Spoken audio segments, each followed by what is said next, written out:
Need some fast, cheap, reliable MUT coins? Go to MMOXP.com and use discount code MONEYSHOT for 5% off your order. Link in the description below. And you can see how easily this outside cornerback or this outside receiver can really be gone. Like I said, the only issue is the sideline. The only defender getting in my way is the sideline here.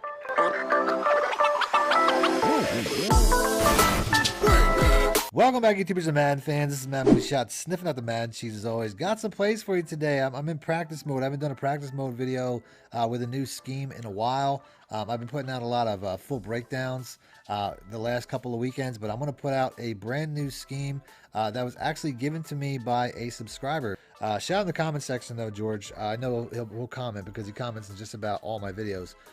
He's a subscriber here. He's also a Patreon member, so I'll go a little bit further for my Patreon members. Link in the description if you guys want to become one, if you want to support this channel. But he basically hit me up saying that he was having trouble with a particular play. I'm going to show you that play now. It's out of the single back ace. The play at the bottom there, the Miami. He was having trouble with that play. Somebody was running that play against him religiously. So he gave me the setup, he gave me the information, and I looked into it, tried to find a defense for him to run. I found a couple of good defensive options for him, but truth be told, I never found a play that can stop this play stock. You pretty much have to, there's no stock defense in this game that's going to consistently stop this play at the bottom here, Miami. So I decided I'm gonna lab up a scheme and give it to you guys. So that's exactly what I'm gonna do here. So we're gonna start off, we're gonna pick the play, the Miami here. And I'm going to go defense to defense to show you guys, you know, the adjustments you need to make, as well as letting you guys know what to look for. We're going to start off with cover 2 and work our way back. Cover 2 is probably one of the most, you know, that's probably one of the most run defenses. I'm going to go ahead and do it out of the big nickel. So now as far as this play goes, it wasn't, an actual setup wasn't given to me. I came up with my own.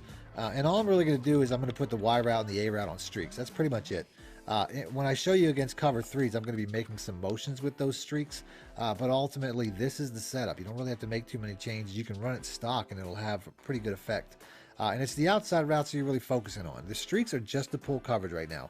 They're just to pull coverage against every defense except cover 3.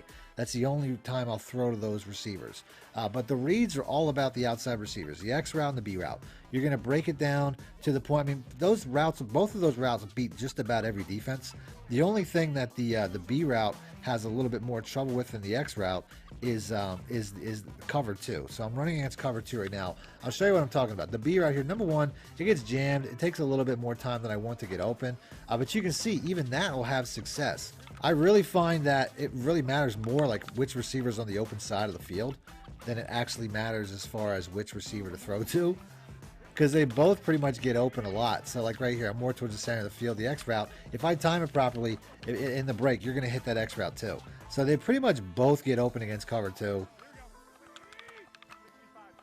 They're both pretty much going to get open against all the other coverages that I mentioned as well. If you throw it too late, though, that's when you're going to have a problem. Now I'm in a cover 4. I'm going to skip over cover 3 for now because, like I said, cover 3 is a little bit different. But against cover 4, the B route's going to be a much better play. You're going to see right here, this B route, he just works inside, works his way outside. And against a true cover 4, this is cover 4 drop show 2, whatever, that route's going to beat that.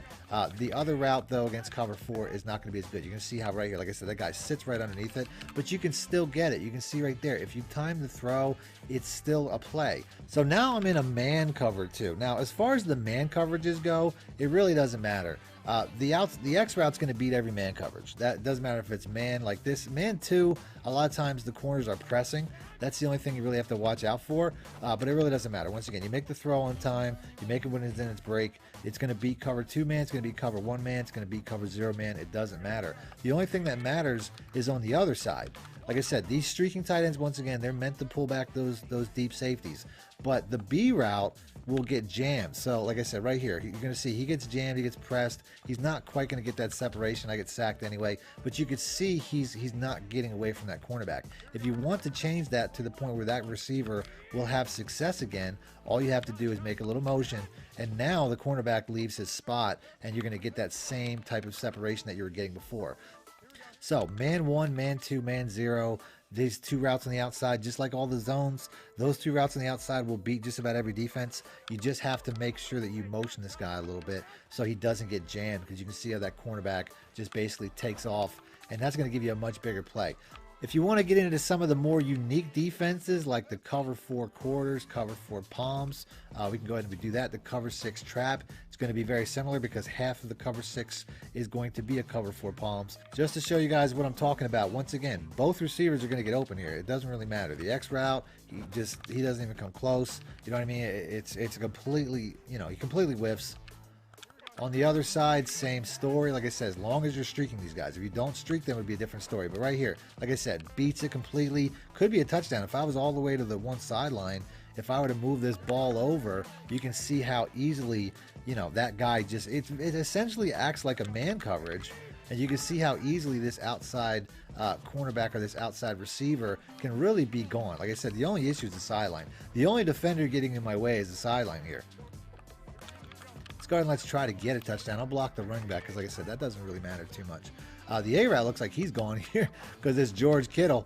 But this is why I don't run cover 4 right here. You know what I mean? I don't run cover 4 palms because it's so easy to glitch. So by now, hopefully you can see what I'm talking about, how both of these outside receivers are extremely dirty. And they really just mess up just about every defense except cover 3. I skipped cover 3 for a reason. I'm saving that for last. Let's go and let's pick the Miami one more time. And I'm going to pick a cover 3 out of the. I keep using the nickel, the big nickel. I'll try to use the, you know, the better pass defensive packages, but we're going to pick the cover 3 sky. So same setup. We're going to go ahead. We're going to run it just like this. And now you're going to see how these flats do a much better job of picking up these outside routes in the cover 3. Like I said, cover 3 is really the only defense that does a pretty reasonable job. We'll go to the other side now. We'll hit the B route. Like I said, they're covering that. You know what I mean? There's nothing there. So the outside routes against cover 3s are pretty well taken care of. The only problem is, like I said, these streaks are now going to be an issue. So what I'm going to do here, I'm going to put these guys on streaks. If you were watching the previous plays, if you're watching the actual, what the tight ends were doing, I'm going to run it one more time. They kind of get jammed in towards the center, or the center of the field right there. You can see how, this isn't the play, by the way, but you can see how they get pushed in towards the safety running the deep third. That's something that I noticed since the last patch happens a lot with the cover 2 cornerbacks. They'll push streaks in towards the cover 2 safeties. So that's something that obviously was patched relatively recently. I think the last patch is when that came into the game. So there's an easy way to change this. So if I don't want them to get jammed, and I want those outside cornerbacks to continue to react the way that they are to the outside receivers, all I have to do is motion one of these tight ends out. Now, I don't have a very fast tight end in this spot. You're going to want somebody faster, but it's not really going to matter too much. As you can see right there, we have a lane. So you can see it gets batted down. Like I said, speed's an issue. So let's go ahead and let's switch this up and let's make George Kittle the guy. Now, I put out in a previous video how where you are on the field matters when it comes to cover 3 defenses. So I'm going to move the ball a little bit here. You can't move the ball in game, but obviously you just have to pay attention to where you are on the field when you run these plays. So, like I said, we're going to do it with a little bit of a faster tight end now. He was breaking the cover 4 all by himself, but ultimately you just need somebody like Dwelly or whoever that is. He's like the speed of a fast offensive tackle, so he's not going to get the job done. So anybody over 80 speed should do the job. You don't need a George Kittle to do this, but you can see right here, George Kittle is definitely getting outside for a huge one-play touchdown against cover 3. So cover 3 covers the best and the worst at the same time. And I can make it happen with Dwelly. I'll move it over. Watch, I can make a touchdown with Dwelly. We're gonna do that real quick. It's not just George Kittle. Dwelly can get it done, even with his slow speed. Like I said, he's below average for a tight end. He's probably a blocking tight end for all I know. Like I said, that receiver there, look how he's wide open. This is like a lineman running for a 50-yard touchdown because he's that slow, but the spacing's there. That's all that matters. So it doesn't really matter which side of the field you run it on. The outside routes, the out route and the route that Goodwin's running, like I said, I'm not 100% sure the name. It looks like a post corner or something like that. Post hitch post, I don't even know. But either way, the route that he's running is pulling the cornerback down, and the route that Sanders is running is pulling the cornerback down. So both of those routes are going to do enough to get these guys open up the seam. And like I said, he's obviously a very slow tight end. If I had a little bit of a faster backup tight end, that would probably be a little bit easier. But you can see how both of these routes are really getting the job done. So that's play number 1. You can see how this play is pretty unstoppable. It can score home runs. Like I said, if your opponent figures out the cover 3 does a better job of stopping the outside receivers, he's just opening himself up for home run touchdowns at the tight ends. So I'm going to go ahead and end the vid there on just one play. I wanted to do an entire scheme, but I kind of ran long on time. So if you want to see part 2, the rest of this scheme, some run plays and some more pass plays, tomorrow, let me know in the comment section or hit the like button. If it gets, a good amount of likes, I will put that out Sunday for sure. And that's it. So other than that, thanks for watching, man. My shit out. Need more help or just want to show your support? Then head over to my Patreon and join my team, where you can get exclusive content like ebooks and bonus plays, as well as early access to my vids and more. Link in the description below.